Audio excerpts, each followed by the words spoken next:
أعوذ بالله من الشيطان الرجيم.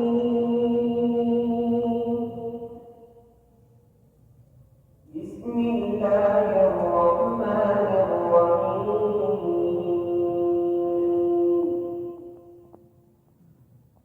إن هذا القرآن يهدي للتي هي أقوم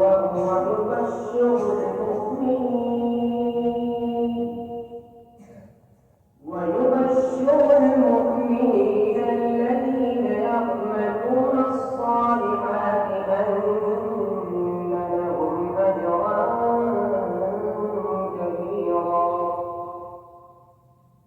وأن الذين لا يؤمنون بالآخرة أعتدنا لهم عذابا أليما.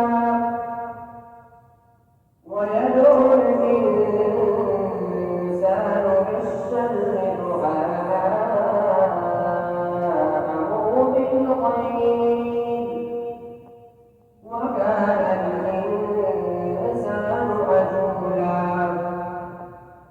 وجعلنا الليل والنهار آيتين فمحونا آية الليل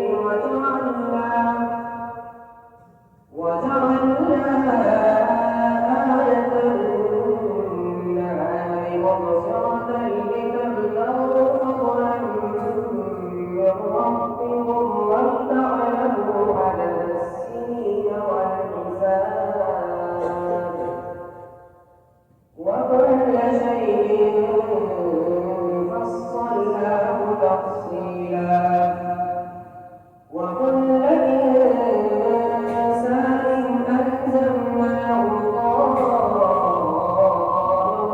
في عنقه، ونخرج له يوم القيامة كتابا يلقاه منشورا.